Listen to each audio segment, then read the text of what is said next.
Hello, I hope you're having a wonderful Sunday and it's warm where you are.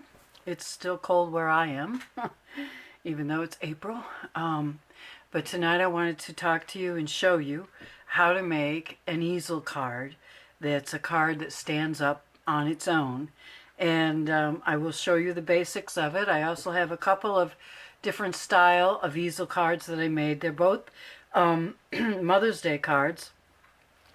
One is done in like the junk journal style, and I showed this yesterday, and that's what the bottom says. Of all the moms in the world, how grateful I am that you are mine. And this is with ripped paper, inked paper, some appliques, and an old vintage photo that's got a little bit of color, and some more ripped paper, and it stands up on its own, and it makes for a very nice display card, and it really makes for a nice presentation of a gift if you wanted to put money in there or a gift card or say something special. You can do whatever you want with this kind of a card, and it's always impressive. Excuse me. I make easel cards for all my family, all of my friends, and they never ever get a card like I make from anyone else, and they're always impressed, and they're always displaying it, and they love them. They love them because they're just so, you could do so much with them. Like with just a regular fold over card, you've got the front, and the decoration is on the front, and maybe 4 by 6, 5 by 7, even 5 by 7 is kind of big. And then you just have the front, and then inside usually is blank. And you write your note, or you put happy birthday, something like that. But with an easel card, you're more or less telling a story, because you've got the top of the card, and then it opens up to the bottom of the card where it just continues. You see? So I will show you how you can do this. Is very simple. Glue on the back there. This is actually a piece of cardstock, a few pieces of cardstock that I started out with a paper that's 12 by 12. I'm going to have to bring you out here. 12 by 12, and I picked this color because I thought, well, you'll be able to see it. And boy, I guess you can, really. And what you do is you cut it in half so that it's 6 by 12 on one side and 6 by 12 on the other. And so when you have your 6 by 12, then you take the 6 over here that's left and you cut it 6 by 6. So you need 3 pieces to do your easel card. You need one piece that's 6 by 12 and one piece that's 6 by 6. And that's the basis for you. That's the base. That's it. That's the base. And from there, after you put it together, you decorate. And that's the fun part. And you can do a lot of different decorations. But let me tell you how you fold it. It's really not difficult. You take your 6 by 12 and you fold it in half. So, and you want to make sure it's really straight and in half. Okay? So now you have a 6 by 6. You have 2 of them. All right? And then you want to open it up, and you want to take one of the 6s and you want to fold that in half so that it'll be 3 by 3. Now you can do this by scoring as well, but I find it just as easy to do it this way. And then what you have is a card base, and your 6 by 6 goes right on here. Here's the bottom of your card, and here's the top of your card, just like that. Let me show you here. And that's what we have here. Okay, you can see that this is 6 and 6 folded in half, okay, so that it will open up. I put this was my base. This was my 6 by 6, and I folded this down like that, and then I glued this onto that, only to the 3-inch I did not glue it to the whole thing, just to the 3-inch part, okay, so that when it's glued, it stands up by itself. And you do always need something here that's kind of got an edge. So what I usually do is the bottom piece, I will put some foam tape under it. And I get my foam tape at the dollar store. And it works very well. You just have to push it down real good. And if you want to use some other kind of glue on it, tacky glue, if you're not sure about the dollar store foam tape, then you can use some tacky glue on it as well. And it works really well. The one thing I like about the dollar store foam tape is that if you do make a mistake and you change your mind, not really a mistake, you change your mind about something and you don't want it popped out with the foam tape, that foam tape comes off pretty easily without destroying all the paper it was attached to. But if you use glue on it plus the foam tape, you're going to have a problem, because then you're not going to be able to get it off nice and neatly, and you'll probably rip your paper. So anyways, I thought I'd take you through some of the things that I've used for this card, but I hope you've got that. I mean, it's fairly straightforward, okay? You got your 6 by 12, cut your 12 by 12 in half, cut it in half. And sometimes the papers are a little narrower than 12. They're not a full 12. So I cut it in half so that you have equal parts. It doesn't have to be 6 by 6. It can be 5 and 7/8. You know, it can be whatever the half of it is, then use that other half. It'll be even. But if you cut it, you know, I check my paper to make sure to see if it's a full 12. If it's not really 12, then I just fold it in half and I cut it that way, and then I use it. Then I still have similar to 12, but the thing is you will fold that in half again, so you're still doing everything evenly. Okay, you fold it in half, no matter, it may be 11 and 7/8, not 12, you know. Even if it were 11 and a half, it wouldn't matter. You fold it in half this way. Here's your base. And then you fold the other section in half this way. And there is how it stands up. Like that. There's your base.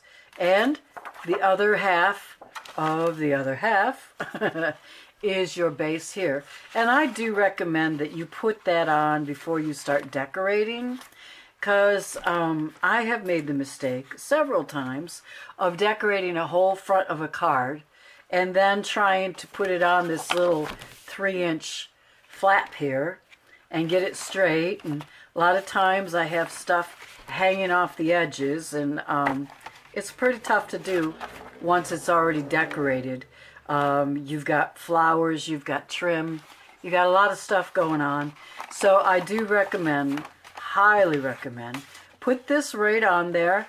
And if you're going to do, a lot of times you can't see it in this one, but I think you can see it in this one. Yeah.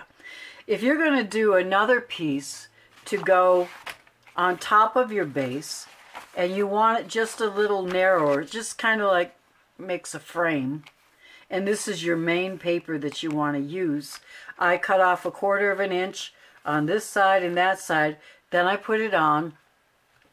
And what I do is I use glue stick. I was going to say stick glue, but that doesn't work.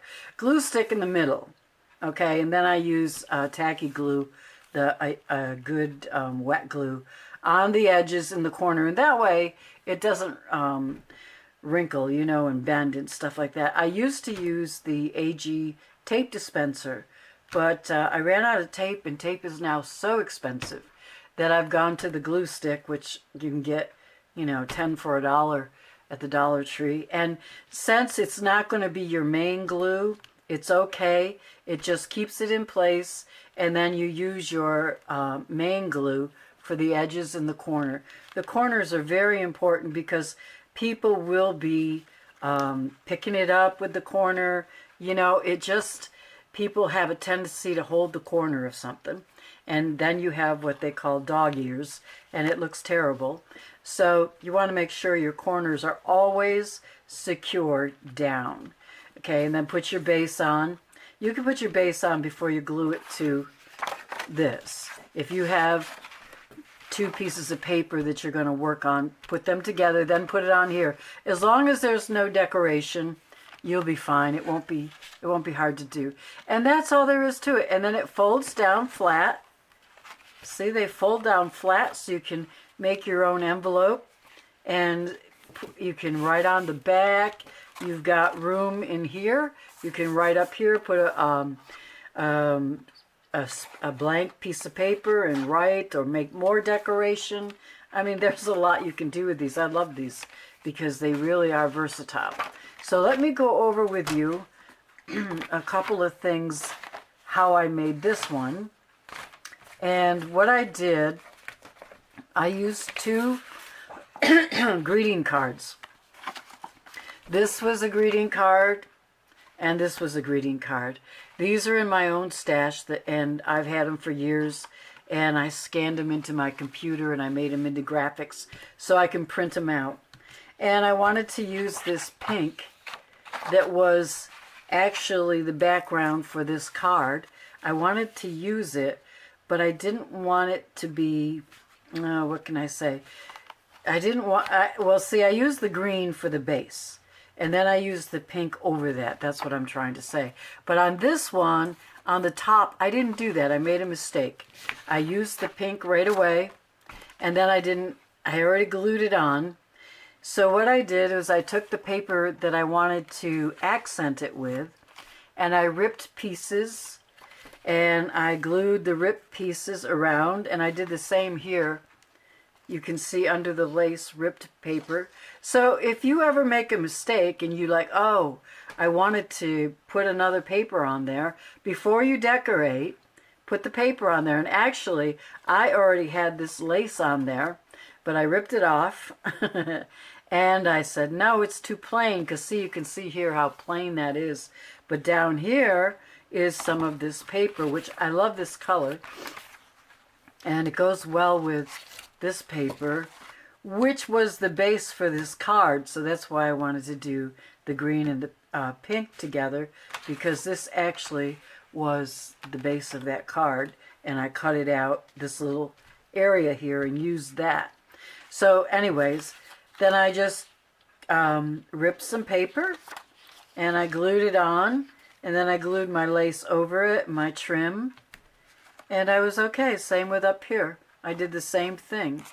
And up here, I used this lace here is from an old wedding applique, a wedding dress. I have a lot of it. And I love the way it scallops. This scallops. These come off if I want to take them off, which I have. And so I used that here, just a little bit there. I also used it under here. I didn't use it on the bottom because it is heavy, and I thought it was just like too much, but it might have worked if I didn't use it up here. And then for this top here and the bottom here, I have this pretty embroidered with satin ribbon flowers.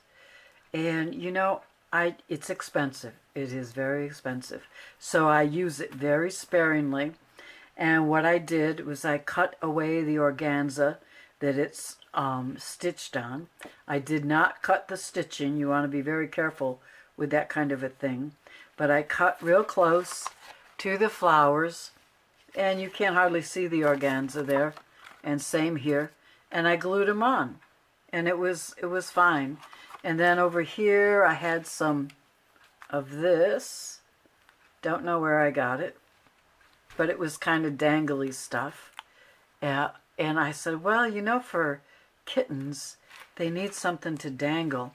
So they like to play with yarn and like that. You could have put yarn here. That would have been nice too. I thought of it afterwards. But anyways, I dangled. I just took a little piece with the flower on it and glued it up there, and another piece and glued it down a little further. So I had a couple of different lengths of that. And then this is just tulle that's pink polka dot. And I just took my glue gun and I just glued over this after I liked that so much. But it was missing something. So for me, it was missing something. It might have been okay for you. And then over here, I've got some other trim. I just have bags and bags of lace. And I took it and I used it over there. And the neat thing about that was after I was all done with the top and the bottom, I noticed that this still looked kind of plain even with the paper under there. So I decided I wanted to bring this trim to the bottom. So all I did was snip off 3 of them, and then I glued them to each side. And that just kind of brought it all together. If you can see, it just brings it all together, just like the top and the bottom. And also, this is something I do quite often. I buy some ribbon. It's called ribbon, glitter ribbon, but it really is paper. And it's got adhesive on the back, which I really don't like. But I also have this kind of thing. You might see these at Hobby Lobby. Might be on big spools, or this was on a big spool. And what I do, as you can see, is I punch out little holes. This is the smallest, tiniest hole you can get. I do the same on here. And then I made them the centers of the flowers. Now, I may go back. I will need 1, 2, 3, 4, 5 more to make that. I probably will, to make it match. And I use my tacky glue because the adhesive on here is no good. I mean, it's not going to hold. So that just pops it up. That's something else somebody isn't thinking about, you know. And I love the specialty glitters and, you know, textured paper. And I never know what to do with it. But it's expensive. So I don't want to use it all at once. So when you use it like this, it lasts a long time. And you've just always got it. And I love that. So that's what I do for that. And then here is some rose trim that we used to be able to get at Joann's for like 98 cents a yard. And now it's like $4 a yard, and they don't have it. And I have to buy mine online on Etsy, and it's expensive. So I will only use a few rosebuds at a time. I mean, we have to, you know, times are tough right now. Inflation is up there. So you can do, see, what I like to do is if I were to, I made this with the scallop and this. But then I didn't want it to be that way all the way around. And a lot of people do that. They make all their frame the same. The decorations are the same. And it becomes very boring. Our eyes like to move. Our eyes like to be interested in what it's looking at. So once you do 1 or 2 sides of something, then change it. Even down here, when I did these 2 sides the same, I didn't do it the same there, and I certainly didn't do it the same here. Here's the ripped paper, and then I put this trim, and then I put the flowers on it. And then over here I bumped it up with these centers, and here I left it plain because you're not going to really see it. When that's up, you don't see it, and why waste decorations is something you're not going to see. And I also popped out the kitty cats. I used the foam tape from the dollar store. And so I popped them out, but I left him back there because he's in a basket. Now for the flower, I wished I had not put this on first because I didn't have any more. But I found this flower and I thought, well, that's okay. But it was by itself wasn't enough. It needed leaves. I couldn't find any leaves. So I took a piece of the paper from the card and I drew out you know, just a leaf shape. I cut it out, and then I inked the edges, and then I folded it in half, just to give it some texture, just to give it, you know, something. Anyways, and put it on there. And I had these in my stash, so I used them. And then I added glitter to the bow and to the kitty's basket there. And then to the flowers down here, I added that. So I play with graphics a lot, so I rearranged my cats, and I rearranged the sweetest mother on earth thing, and I made it bigger. I play with graphics, and that's why I always bought vintage cards, because I knew I was going to play with them and I could do a lot of have fun with them, you know. So even just a simple bag of trims, any kind, you know, you just grab it, sit down, look at your colors of what you, usually we collect what we love, and you'll find that you have an overabundance of one color. At least I do. And that's what your color is, that's what your style is, and pick out graphics that go with it, you know. And just always have some neutrals, whites, creams, whatever, off-whites. Now on this card is very plain, it's very simple, and it's in the style of junk journaling, and that was my intent with this, is to make it look like someone who makes junk journals made this card. And I make junk journals, so yeah, someone who does make junk journals did make this card. I ripped paper, I inked it, I inked all the paper around it, I used a vintage black and white photo, I inked my appliques. I didn't use a lot of decoration. Sometimes just a piece of ripped paper is enough on a junk journal card, but I wanted to, one thing I noticed about junk journalers, they do like to put words on their pages. They like them to mean something, but they don't want to over decorate. So I just took this best wishes and made it kind of look like a stamp. And then I added my ripped paper here, and I picked paper that looked like it had been ripped and was old, but I didn't use it on the back. But anyways, and I inked, this is the same paper that I used on the kitty cats, because I'm just loving this paper. It's a digital, and I'm going to be using a lot more. And I inked it, and it matched with this. I used a little bit of applique. I used only one, you know, flower out of my re-embroidered fabric that I have. I only cut one little bud out of it for each of these. And there it is. You have simple, you have basic, understated, but still it's a style and it's unique. And when you give it to someone, they appreciate it so much. And that it can fold up and go into an envelope is even better. So anyways, I hope I explained it good enough. If you want to make an easel card, it's easy enough. If you have any questions, you can leave a comment below, and I'll try to explain anything. So you can also message me on Facebook under Cindy Trombley, Trombley, if you want, if you have any questions. Anyways, but I thank you for coming by and watching my video, and have fun making cards.